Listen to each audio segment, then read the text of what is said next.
Hello les amis, j'espère que vous allez bien. Bienvenue dans cette nouvelle vidéo. Aujourd'hui, on vient de recevoir de nouvelles cartes pour pour mon deck Big Luffy. Et du coup, j'ai fait l'update. J'ai choisi ce que j'ai sorti pour faire rentrer ces différentes cartes. Et je vais vous montrer du coup la version updatée de ma decklist.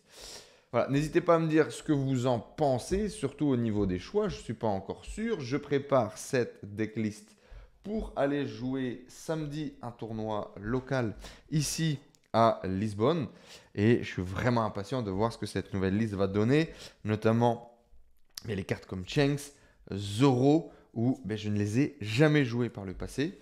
J'ai eu l'opportunité également de racheter un starter deck rouge, vous l'avez peut-être vu dans ma vidéo où j'ai reçu un énorme colis One Piece.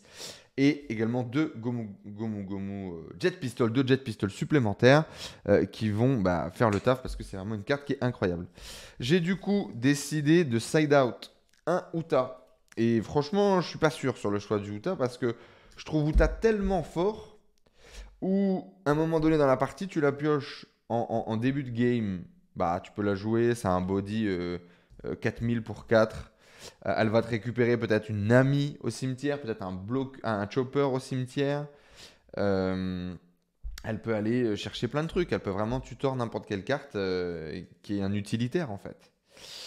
Tu t'es fait défoncer ta Robin, tu peux aller la récupérer. Bah, c'est trop fort quoi. Je sais pas.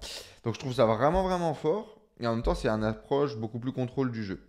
J'ai sorti du coup mes 4 Bartholoméo, qui sont vraiment pour le coup des cartes beaucoup plus contrôle, donc des bloqueurs. Je jouais 8 bloqueurs dans la version initiale, je vais en plus en jouer que 4. Pardon. Et 2 Jimbe du coup, qui sont des cartes assez offensives, 5000 pour 3. Avec un don, quand tu attaques dessus, tu peux choisir de mettre 1000 à un autre caractère. Donc c'est pas mal, mais effectivement c'est beaucoup mieux, sachant qu'on fait rentrer 2 Zoro Rush, 5000 pour 3, et 2 Luffy Rush imbloquables, qui sont vraiment des cartes qui font game assez souvent. Et cette magnifique carte, le Finisher, 10 000 pour 9, avec le Rush. Et quand ça attaque, your opponent cannot active a blocker character that has 2000 or less during this battle. Donc tu peux pas bloquer Shanks avec, tous les bloqueurs à 1000 en fait du format. Et il y en a quand même beaucoup. Donc très intéressant. Donc on va faire rentrer ça dans la liste et je vais vous montrer le résultat de la liste vers laquelle je suis arrivé aujourd'hui. C'est pas encore une liste finale, il manque je pense 2 euros, un Shanks à ajouter supplémentaire, mais c'est quand même très très fort. Alors on va d'abord commencer par les tourins. Voilà. Alors les tourins, assez simple, assez classique, j'ai pas réinventé l'eau chaude. 2 Nami pour déplacer des dons rested. C'est vraiment très fort. Vous la touchez en early game, vous allez pouvoir mettre des patates assez puissantes avec le Luffy. Vous la touchez en fan game, ça va vous emmerder un peu plus, mais vous allez quand même pouvoir mettre les 2 dons nécessaires sur un Sanji en rush, mon Luffy rush également. C'est vraiment très fort. On a bien évidemment 4 Nami pour aller faire du search. Pour aller trouver les cartes qu'il nous faut au moment où il nous faut. Une fois en tournoi la semaine dernière, j'ai rien trouvé. Bon, c'est assez rare, mais sinon c'est vraiment une carte qui est très bien pour aller piocher. 4 Otama, bien évidemment pour le counter 2000 et également pour le combo sur le Jet Pistol ou sur la Nami, qui va nous permettre, pas sur la Nami, sur la Robin pour aller tuer des caractères. 4 bloqueurs, bien évidemment, Chopper, c'est trop fort. On a besoin de bloqueurs, on a envie de bloqueurs, surtout quand on a des bêtes rush qui sont un peu faibles, par exemple, et bien comme un Sanji juste après. C'est trop fort. Voilà. Si on en avait 4 autres, on en mettrait 4 autres, peut-être, c'est assez probable. Mais effectivement, par rapport aux cartes là qu'on a rentrées, c'est pour ça qu'on sort les barteaux, quoi. 4 Sanji Rush, parce que dans plein de situations, tu payes 2, tu déplaces 2 Don Rested avec lesquels tu as payé, et ça fait une patate à 6000. Ça peut arriver tour 2, tu vois. Tour 1, Nami. Tour 2, Sanji, tu mets une patate à 6000. Bon, ça fait le café. Ça arrive en fin de game, ça peut faire le café aussi. Donc, pour l'instant, c'est encore une bonne carte. Je pense que c'est. Je sais pas. Dans l'ordre des cartes qui sortent, je sais pas. Ça reste une très bonne carte.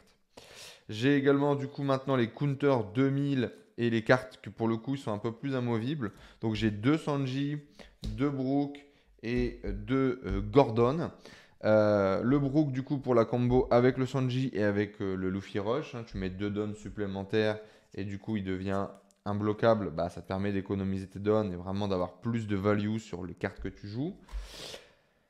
Ça, et Counter 2000. En même temps, j'ai pas envie d'en jouer 4 parce que bah, parfois, ok, il y a les 2 dons supplémentaires, mais ça reste un body 3000 pour 2. C'est pas non plus incroyable. D'accord. Gordon, 3000 pour 2, pareil. Je suis pas fan parce qu'en général, j'ai rarement envie de discard une carte de ma main.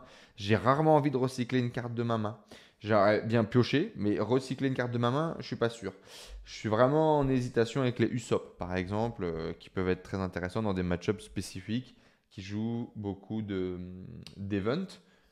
Vraiment, le cadrage, c'est pas mon fort, hein. Euh, Bon, c'est vous m'en voudrez pas, j'en suis sûr.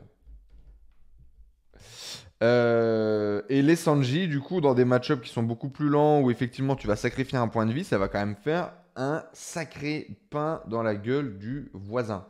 Hein, on va pas se leurrer, ça peut mettre des sacrées patates et Counter 2000, bien évidemment. Alors j'ai une version démo ici que je ne savais pas. Visiblement, c'était des cartes qui n'étaient pas à vendre. On va peut-être plutôt mieux la voir ici. Voilà. Not for sale, et donc bah, j'ai dû me faire avoir, hein, j'ai dû acheter ça sans vraiment le savoir, alors qu'on peut pas les jouer en tournoi officiel. Bon, faudra que je la récupère si vraiment je la garde en liste fixe. Voici pour mes Counter 2000, donc j'en joue 6, et vraiment c'est des slots amovibles où je cherche les meilleurs combos encore à jouer.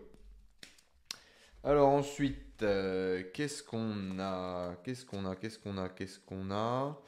Bon, bah, on a les 4 Robins qui sont super forts contre plein de match-up, notamment rouge, hein, qui a plein de cartes à 3 au moins qui sont importantes. Vert, violet un peu moins, tu vois, Kaido un peu moins, mais même bleu, ça permet vraiment de nettoyer le board, d'avoir une présence sur le board, de taper, c'est vraiment pas mal. On la combote avec 2 Trafalgar Law qui permettent justement bah, de mettre moins de 1000 à une bête. Donc c'est une Otama qui a quand même 5000 de patates, donc il va pouvoir taper. Donc tu es content en fait de la poser, de faire l'effet et en même temps de pouvoir taper avec derrière. Counter 1000, c'est une carte qui est assez polyvalente. C'est pas une carte qui est géniale, mais c'est une carte qui est polyvalente. Donc pour l'instant, ça reste encore dans la liste et je trouve ça vraiment bien. On va rentrer ensuite dans la phase un peu de la greed, de l'envie de mettre des patates de façon extrêmement violente. Et bah, du coup, on va se tourner vers notamment bah, les nouvelles cartes qu'on fait rentrer. Ah, bien évidemment. Donc, les nouvelles cartes qu'on fait rentrer de Luffy, 2 euros. On a déjà 2 Luffy de la liste principale, bien évidemment, donc ce qui nous fait 4 Luffy. Cette carte, est toujours content de l'avoir en fait, que ce soit en early, en mid game, en fan game, c'est trop fort. C'est rare que je la joue pour 6. En général, je mets une patate à 8000 et c'est de l'imbloquable, quoi. Donc ça va chercher le point de vie nécessaire, ça va tuer les dernières défenses qu'il peut avoir dans sa main. C'est vraiment trop fort. Et puis pour venir le chercher, c'est quand même du 6000, tu peux facilement le défendre. Non, c'est vraiment une carte qui est peut-être une des meilleures cartes du deck, quoi, sans débat. Ensuite, je joue 2 Zoro Rush et je joue également 2 Zoro qui se boostent, qui sont au final pas si mal parce que quand tu lui attaches un don dessus, bah, il a toujours plus 1000, donc même en défense, il aura 6000. Donc c'est bien, voilà, c'est pas génial, je pense que le Rush est quand même mieux, mais c'est un bon body du coup qui va moins facilement se faire défoncer que celui-là. Et donc après le tour 2, après le tour de Rush, c'est quand même plus intéressant d'avoir ce Zoro là. Je joue encore 2 Luffy Rush. Ça, c'est vraiment une carte également qui n'est pas jouée dans toutes les listes. Je trouve ça vraiment fort. En fait, comme on joue le Luffy en général, on a cette capacité de pouvoir bouger des Done Rested et donc d'avoir vraiment plus de value sur les Done Rested. Avec les 2 Nami qu'on joue, tu peux facilement pour 6 mettre une patate à 9000 rush dans ce tour, quoi. C'est vraiment trop fort. Et donc, on ajoute le Shanks qui va être vraiment la carte finale de mettre des patates complètement abusées en rush. Et je joue également en one slot un Monkey D. Luffy 3 pour 3000 qui est counter 2000 et qui permet, quand il a 2 dons sur lui, d'avoir plus 2000. Donc ça fait que tu mets une patate à 7000 avec uniquement 2 dons attachés. Encore une fois, les 2 dons attachés, c'est Luffy et Nami. Donc pour 3, le tour d'après, tu attaches 2 dons avec les kappas et tu mets une patate à 7. Ça peut être intéressant, mais c'est un one slot qui peut bouger. En termes d'event, du coup, on fait rentrer 2 jet pistoles supplémentaires. Donc ça, bien évidemment, bah, c'est la carte qui fait le café. Hein, c'est la carte qui nettoie en rouge dans le format. C'est la carte que tu dois jouer en x4. J'en avais pas. Là, je vais pouvoir enfin les jouer en x4. Quand tu la trouves en trigger, en général, ça peut faire la game. Et quand tu l'as dans ta main, bah, ça fait la game, ça nettoie le tapis, ça tue ce qu'il faut tuer, quoi.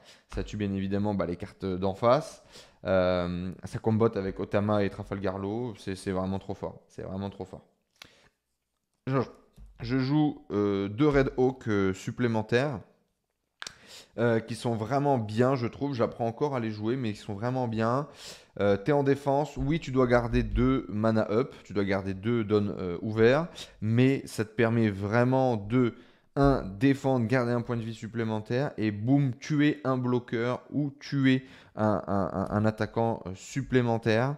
Quand ça arrive en trigger, eh ben, ça m'a fait survivre un tour de plus, qui aurait pu me permettre de gagner. C'était pas le cas pour le coup, mais voilà, boum, ton Mihawk. Je me souviens, le mec avait un Mihawk, ton Mihawk à moins 10 000. Je trouve vraiment ça pas mal. Et dans ma version greedy, je joue 2 Diabolo Jump pour pouvoir faire du non-bloc et boum quoi. Quand tu as ça qui est ça qui arrive, qui te met une patate pour 7 plus les kappas, tu mets 9000 en imbloquable, le mec il doit se défausser de sa main quoi. Donc c'est fort, c'est vraiment fort. On pourrait les changer dans une version plus contrôle avec les trucs pour piocher, etc. Voilà, c'est ma liste. Pour l'instant, j'en suis arrivé là. Dites-moi ce que vous en pensez. Je suis impatient d'avoir vos retours, vos optimisations en termes de decklist. Mais je suis très content là d'avoir pu déjà avoir les cartes qui me manquaient. Je suis impatient de jouer maintenant pour voir comment va aller cette nouvelle synergie. Et j'espère faire un peu plus de top deck qu'avant, vu que j'avais beaucoup moins de cartes rush. Là, je pense que ça va être très dur pour mes adversaires. Allez, au plaisir de vous retrouver en partie en remote ou en local. Merci d'avoir suivi cette vidéo. Pensez à laisser un like, à vous abonner. Et je vous dis à bientôt. Ciao tout le monde.